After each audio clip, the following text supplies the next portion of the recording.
Persons, welcome to my garden. Today is July 24th, 2020, and July is the time that the weeds really push you and really start to overtake all the efforts. But this year is definitely better than any year in the past, as I've been trying to keep up with cultivating the soil. What happens though is, the plants are so big, I can't really get in there well with my cultivator now. So it does come down to weeding. And I'm finding a lot of weeds out in my pathways, and I could just spend all day today weeding, but I really can't because so much else is happening, and that's where the weeds kind of get ahead of us. We've got a lot of vegetables coming in, and that's a priority, is harvesting. So today I'm going to do my best to focus on harvesting, although I might have to stop now and then to pull a weed. So this is catnip. I've already cut it back once this season, but it loves to grow. And this is a great addition to garden tea. You can make your own teas from what you grow. So I'm going to try just tying it ahead of time. I didn't do it this way last time. I thought this might help. I'll tie it together first. And then I take it inside and dry it. I could use it fresh. And then the other thing you can do is give it to your cat. And they definitely love it. So I put some in little bags and gave some to my friends who have cats for fun. And I tried the tea, and it actually was really good. And I went over to Jane Cundiff's garden last week and learned how she uses the herbs in her garden for tea. And I'm gonna try mixing like she does a garden tea. So I've got the catnip, and this is basically a mint.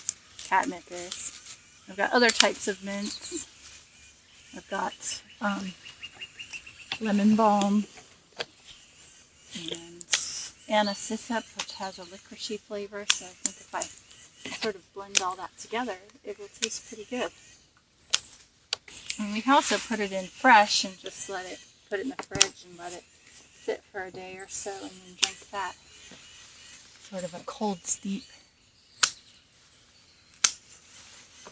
So that definitely worked well because I've bundled it ahead rather than having to figure out how to bundle it later.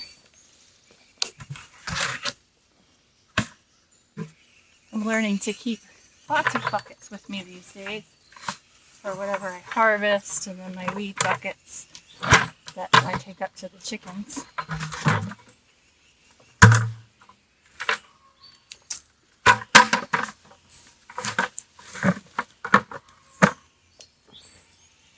So I probably will get one more harvest out of that at least this season. But you don't want to cut it all the way to the ground. There's plenty of growth there. It just will come right back up. So I've got to do all the rest of this, and then I'll hang them in my dining room, let them dry. I've got a fan running in the dining room, so that keeps that air moving, and they seem to dry in a couple weeks the last time I did it. And then I just pulled them off the stem and put them in jars, or you could use like large Ziploc bags or something. So now I'm in the cilantro patch here, and we talked a lot about this early in the season. This time of year it's done, and you can see that it's flowered, and the flowers are beautiful, and now it's gone to seed. Now, cilantro seed is coriander, which is another herb for cooking. And I definitely want to use some of it to plant my cilantro for next year. But I was thinking that this year maybe I would try to harvest some of that coriander, because I certainly don't need this much cilantro seed. So I'm going to go ahead and do the same method I did with the catnip and just tie it together and cut it off. If you look over here, I put a sheet under that cilantro that is laying down to catch those seeds there, because I don't really want them growing in the path. And you know, for crop rotation, I'm going to take these seeds. Of course, next year I'll have cilantro here, but maybe not leave it here, and plant some seeds somewhere else in the garden.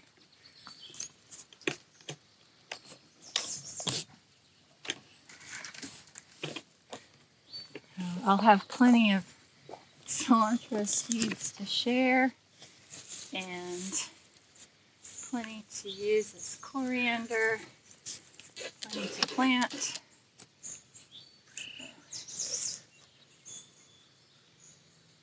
So it's really wet right now. It rained last night, so I'll definitely need to dry all this out before I store the seeds.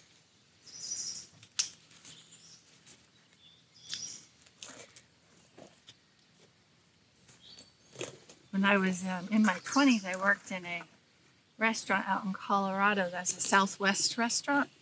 And one of the common herbs in that cuisine is coriander. And they would take the coriander, which is just the seed from the cilantro, and toast it in a pan. And it smells so good. I used to think it smelled like Fruit Loops. So it's a really interesting plant. So I just pulled the cilantro off this sheet I put out in the garden to hold the seeds. And you can see all these kind of blend in, but all these little round seeds are cilantro. So that kept it from going on to the pathway, which is good. But it's interesting how many bugs I caught in here, worms. I'm going to try and save the ones I can because I'm going to take the sheet out of the garden. Some of them, just toss them. And there's a woolly bear. But I also see a roly-poly, a little type of centipede, lots of worms. This guy is not wanting me to grab him. But the worms are really good, so we don't want to take those out. Some beetles here. This is a cutworm.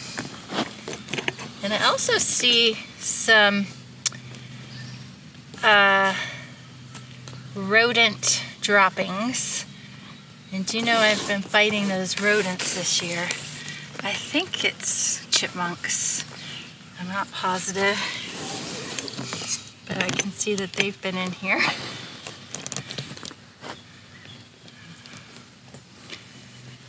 Just trying to get the cutworms. I don't want to. They're one of the worst pests, eating the seedlings right off at the stem. All right. And this, you know, because I had this wrapped in the fabric, and then when it rained, it kind of rotted in here. So I'm not gonna keep that one.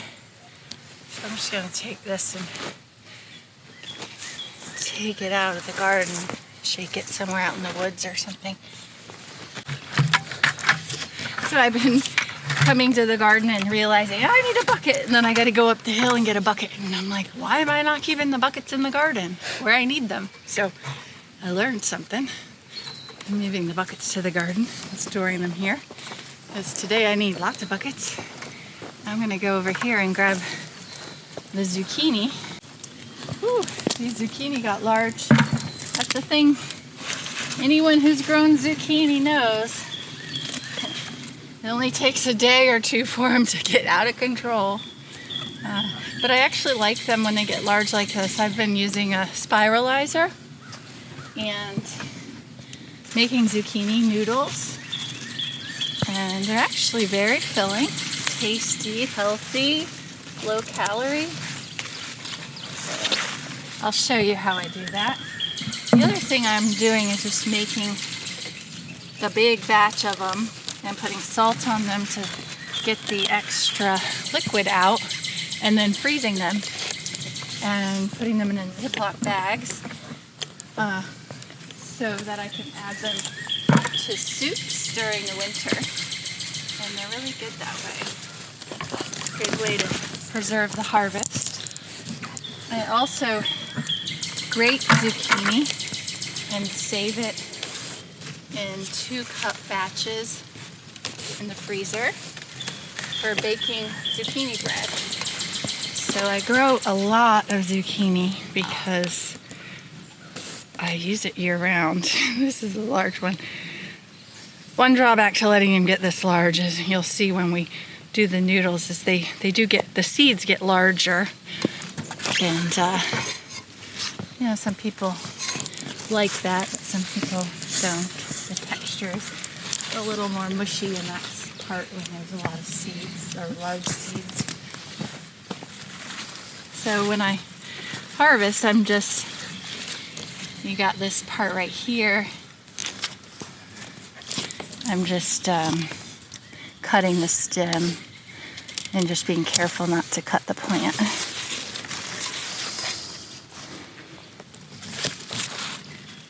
I'm only taking the largest ones. Some of these smaller ones. I have something in here that is a common problem, and it's called blossom end rot. You can see this one here. It starts to rot from the blossom end. I'm just going to take that out, put that in my weed bucket. It's really mushy. They aren't always mushy. When they first start, they're kind of hard, but you'll see that the end is yellowing as it goes up. And I've learned that is a sign of possibly not enough water, or a lot of water and then not enough water, which is definitely this season. And also maybe I'm showing a need for calcium. And I actually have a calcium gypsum. It's good for calcium, that I can add some more here. That's a good example of blossom end, because that's where the blossom was. So it's rotting from that end. So I'm here in the cucumbers, and you can see all these yellow flowers. So it is looking really promising to produce. Every place where there's a flower has the potential to produce a cucumber. Some of them I think are male flowers, so then they wouldn't. But you can see where this one, for example, that was the flower, and now the cucumber is growing here. And then I've got one coming in right here.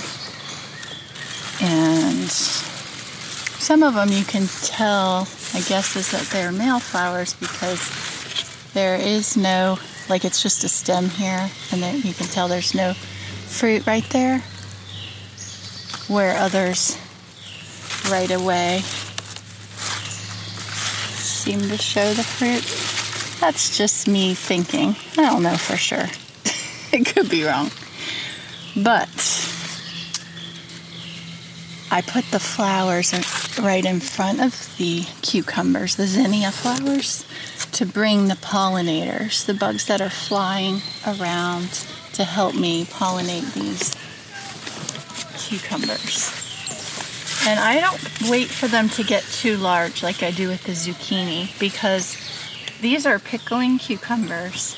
You don't want them to get very large. They make much better pickles, when they're just maybe this big and this long. So this only needs a couple more days, and I'll pick that, and then I'll start. Once I gather up a batch, I'll start, and I make my pickles in 1/2-gallon jars. So I just need a 1/2 gallon to get going. So I'm going to check all the cucumber plants right now. We believe that food and community go hand in hand. Yet family farms are slowly disappearing from this country, taking with them a piece of community. We are here to counteract that trend. Since 1892, the Slusher family has farmed the land along Rush Fork Creek in Floyd County, where Fields Edge Farm operates today. At Fields Edge, we dream of a world where the phrase local food means food grown by your friends, your neighbors, and in your own backyard. we dream of bringing back the family farm, or at least the family garden, so neighbors and friends can share seed, produce, stories, and food with each other and keep a piece of community alive. We know we aren't the only ones with this dream. Join us for the Fields Ed workshops and have a working farm as your classroom to learn to successfully grow your own produce and develop the skills to take your garden as far as you can dream. This is actually a couple plants. They planted around this post, and I've been tying them up, to help save space. There's one right there. So just keeping an eye on them because they're like zucchini. They can grow really fast and get too big. The reason you don't want them too big is they'll make, when those seeds get large and you pickle them, that middle is really mushy. So I've also been letting them tie up, trying to train them to run up this trellis I've got here. And then this week, a little side note, is I put some bean seeds in on either side of the trellis, pole beans that will hopefully climb this. We still have a good 2 months in the growing season, so this is the time for, doing that second round of crops that could still work, what we think of as fall crops. So, beans are one thing you can definitely put in. You could still put in zucchini and even cucumbers. Definitely all the brassicas like cabbages, broccoli, kale, cauliflower. So there's one more cucumber plant up here. And I try not to walk across the beds to keep that soil aerated, which means I have to walk all the way around to find out if I've got cucumbers up there.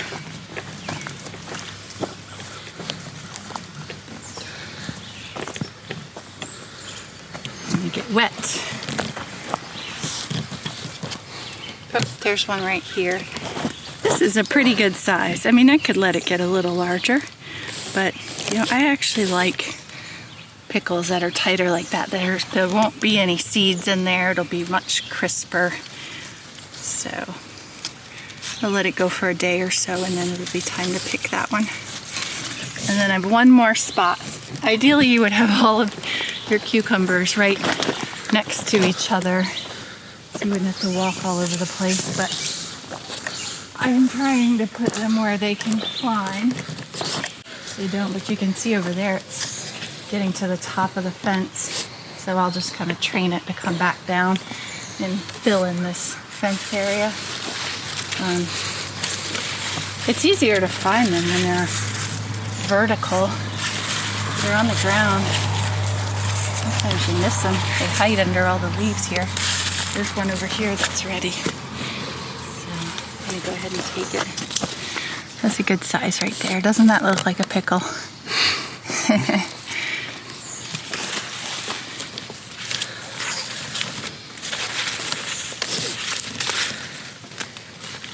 All right. Pickles. Oh, pickles. So this is Swiss chard, rainbow chard. I haven't harvested it at all this year, which shows you how much I have to do because it really needs to be used. So what I'm going to do is go ahead and cut it back, and I'm going to blanch it and freeze it. And it is a vegetable that could be added to pasta, soup. So it's definitely nice to have in the winter time, any time really. And you can chop this part, the stem, up and eat that as well.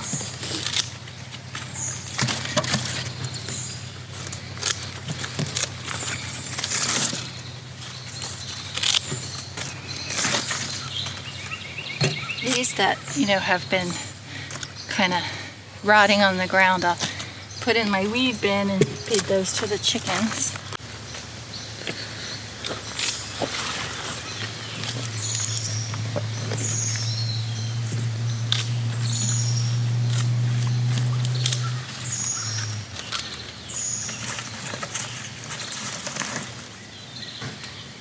And then when I'm cutting them, I'm leaving at least a couple good leaves back so that they're going to continue to grow. So there'll be another harvest this season. Well, that's a beautiful leaf right there. Look at that.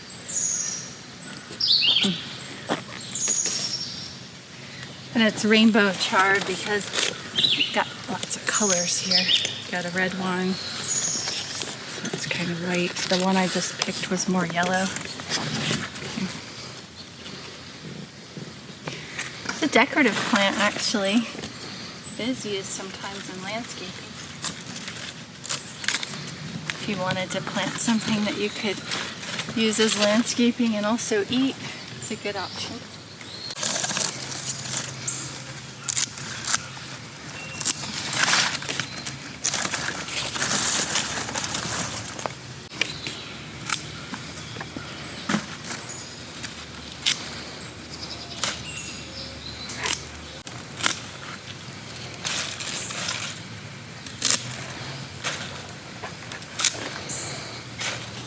A little tip for weeding. When you get these weeds with thorns, then you'll hurt yourself. If you get down below the soil, there are no thorns down there, so you can pull it out. I didn't get the whole thing, so it'll probably come back, but getting below the soil is a good trick for thorny weeds.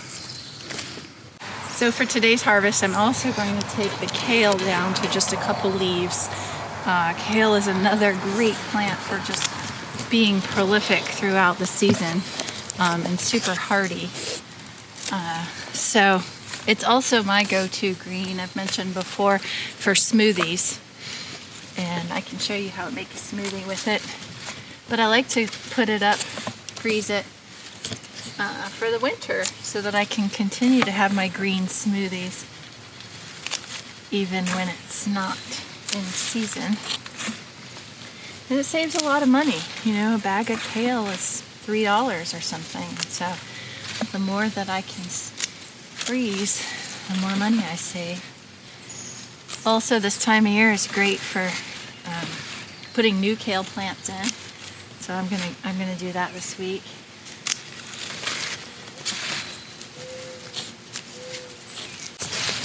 Kale is part of the brassica family, which the cabbage loopers love. This time of year you'll see them, well, you see the evidence of them with the holes in the leaves, and then you see the worm there.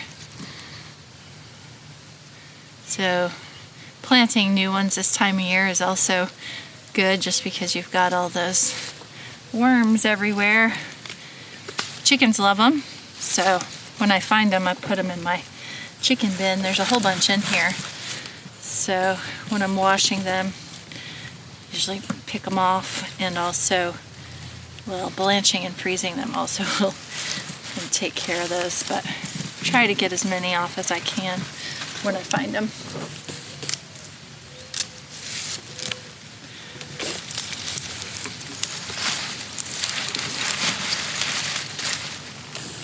Let's see this. You can see how I've been harvesting all season, coming from the bottom and up, and it just keeps growing. So it's a nice plant for having a long harvest season. I've harvested the beans twice now. Last time I got 3 gallons, and we blanched and froze 5 bags, so it'd be like 5 dinners worth, and I'll keep doing that. And it's time to come out and do it again. If you look under here, you can see that they're growing again, and the plants still look really healthy. I don't see as many flowers as I did before, so We'll see if they keep growing. Oh, actually I do. If I look down in here, I can see there's more. These are gonna flower here to grow more. So as long as you keep up with the harvesting, they'll last for a while. I am planting more beans for the fall crop. So if you recall, this is the first bed I planted this year with the beautiful plants I got from the Eco Village farm. And I went ahead and pulled out the cabbage, which was all right here, and put in basil. And these are the basil plants I started from seed in that speedling tray. And they're getting established well. I got lucky because I planted them right before we got some good rain, so they're well established. The kale was from the Eco Village farm, and it's still good, so I'm going to keep that there. This broccoli is going to come out, and I'll feed it to the chickens. You can see it's now definitely getting eaten up by those cabbage loopers. There's a good amount of them right there. And for fall, I planted more cabbage here. So these are just getting going, and they should make their cabbage heads right in just before the first frost. So I'll pull them out then. And so with crop rotation, you can get a whole lot out of your garden. That you feel like, oh my gosh, my garden is full. Well, this time of year you pull your onions, and you have this whole bed. As you recall, last week we pulled the onions, so I had all this space. So I bought the starts from actually Wade's down in Woolwine, and got going with some more cabbage for fall. And I'll fill in the rest of this bed with more fall crops. So the same thing will happen down here this week with the potatoes. I'll have all of that space available for fall crops. And so as long as we plan ahead, we can get a whole lot out of our space using crop rotation.